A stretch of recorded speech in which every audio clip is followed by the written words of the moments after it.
Well, I guess, I don't know, why not? Hey, Hello, everyone saying hello. hello, Dana.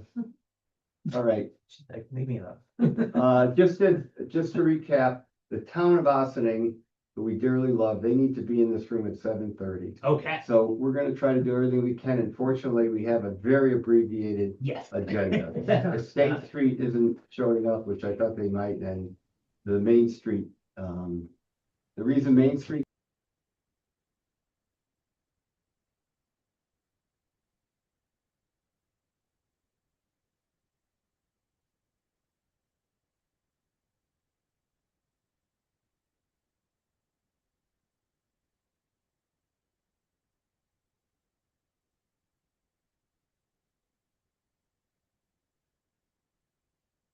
It's busy tonight. Is it? Hey, Dana. Hi, Hi. Are Hi. you gonna let me in? I was just gonna watch. Yeah, we don't have an applicant yet, so we're just catching Megan. Yeah.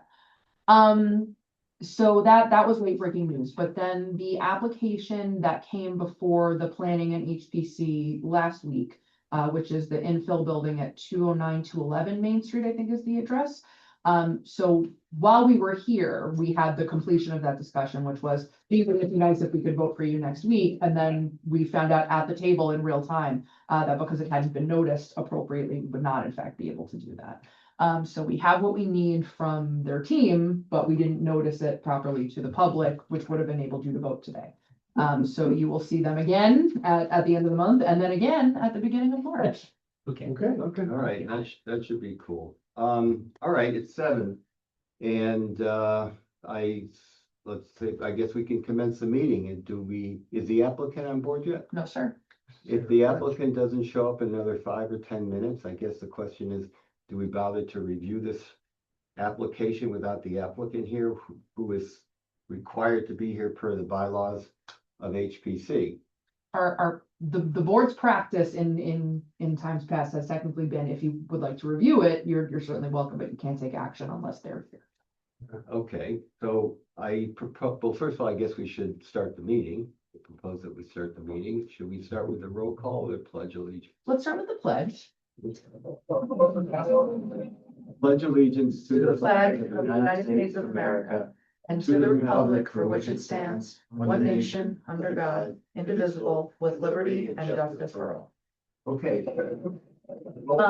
I will quickly call roll, and then I know there's a gentleman waiting next door. He said he's for the other meeting, but I'm gonna double check. So Mark Gospaul, Present. Michael Bavino, here, Jason Sia, Here. Catherine Wilson, here, Ethan Alter, here, and Chair Garbowitz. Hold that one.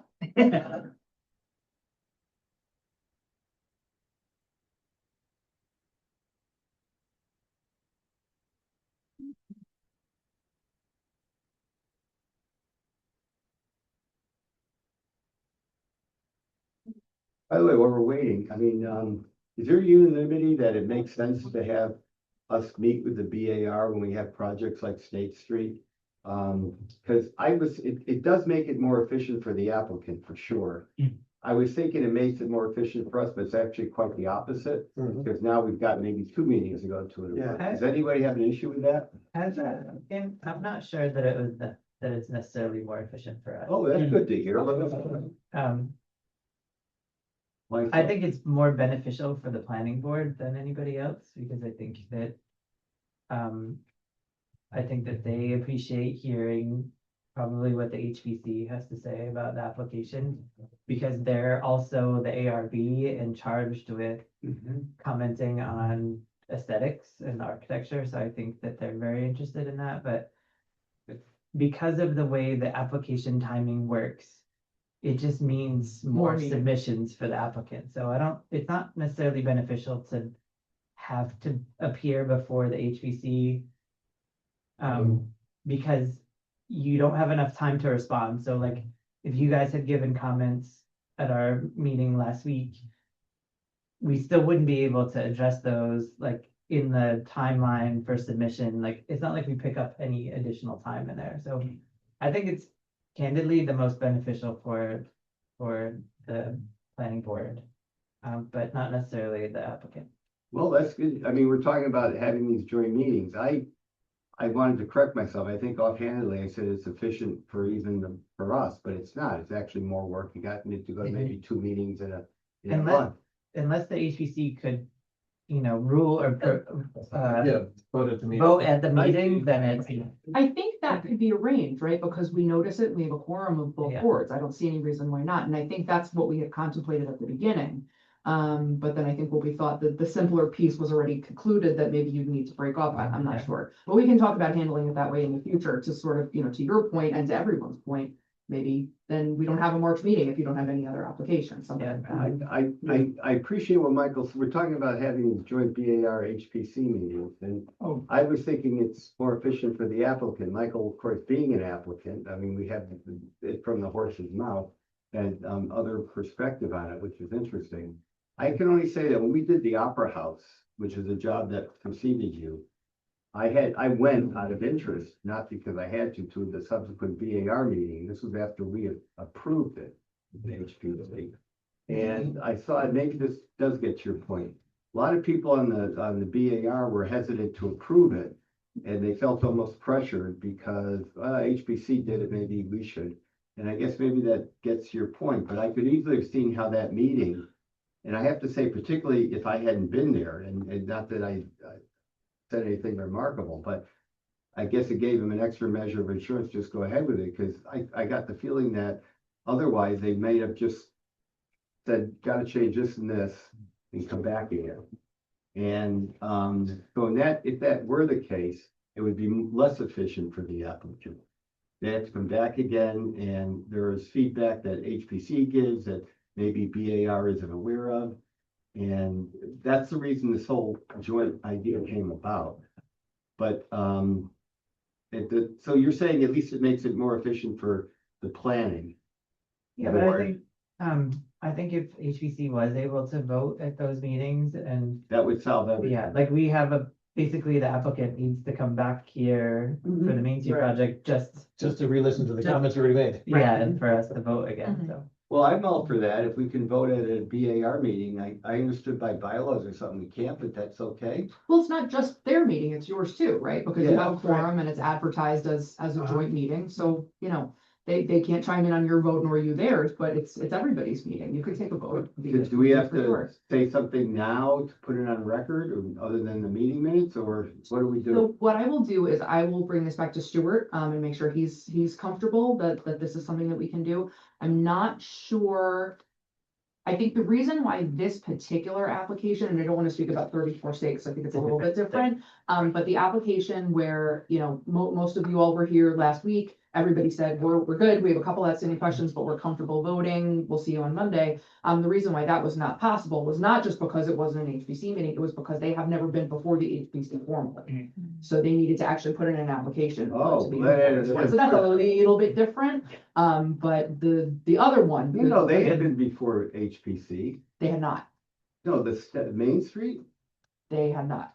No, I think that's the whole reason they brought the fly-through, because the last meeting we went to. That was it. Oh, that was also Joint, joint. This also. That was Yeah. also Yeah. joint. I see your point. Yeah, so I think everybody it sounded like everybody was comfortable moving forward, but we started getting SOS messages from, the wizard behind the curtain saying, hold on, I don't even have an application, so. I mean, Um, 34 State Street did submit to Correct. HPC, and then we got pushed to the joint Mhm. meeting, so that's why that one's a little different. So what I can share, if in fact everyone is on the same page about this, you would like to be able to vote at those meetings going forward, if you have quorum and are comfortable doing so. I can make sure that, with land use council, that it's noticed in such a way that the public knows that may or may not be something that happens. Yeah, I mean, the whole goal is to make it as efficient as we can, not only for the applicant, but frankly, for us if we can. Right.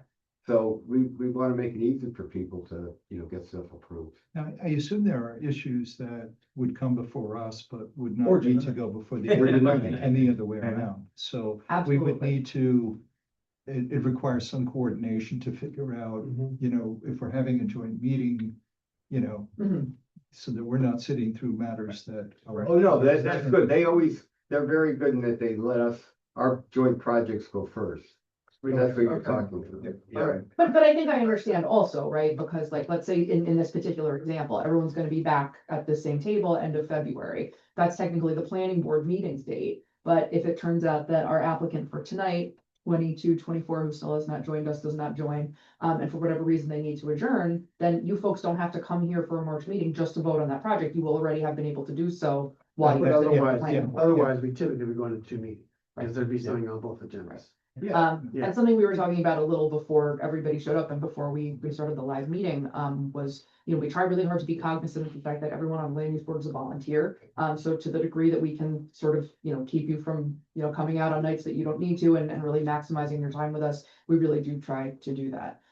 So we will try to do better, and I think that the suggestion is a good one. I think we should make sure that we're getting maximum value out of those joint meetings. And it won't actually, I can't say it'll guarantee we've minimized meetings, because it certainly could be, you go to 2 meetings in 1 month, one for HPC and one for the BAR HPC, and you still have, you haven't taken care of the next month's agenda. The other stuff comes up for the following month, so I guess you can't really get away from that. I don't think you can, but at least while you're seated here as a bigger Yeah, group, we you can can- actually take action that Right. day instead of just saying, okay, thanks, see you in 2 weeks. And the synergy between the Yeah. two boards, I think it's good too. Yeah, so I'm all for it. If we can just vote there and, to your point, make it easier for an applicant to get it out of the way, that may also minimize next month's agenda for us. Who knows? Okay, Okay, so I'm happy to bring that back, and hopefully at the end of the month, we can actually take action on that. I do not have an email from the applicant, nor is there anyone here, nor is there anyone on Zoom. well, I wonder if there's a motion, I don't know if I should propose it, to adjourn this. If there's nothing from. Make a motion to adjourn.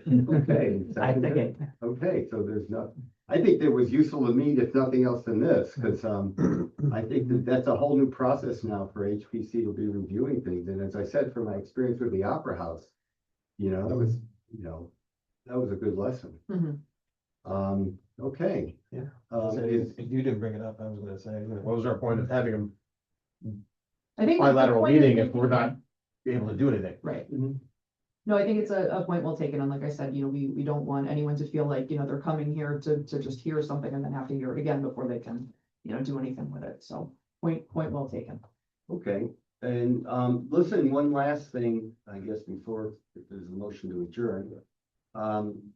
Continuing ed, there are some people, I think, still perhaps now who haven't yet fulfilled last year's requirement. I don't know if you have it up to date on that. I don't have the list handy, I can send it around tomorrow. I have it. I know I'm delinquent, but I Yeah. have. I just need to send you the. Yeah. Right, sometimes I need to So- do that. Good, so if you have your certificates for classes that you did in 2025, send them over, when you're able.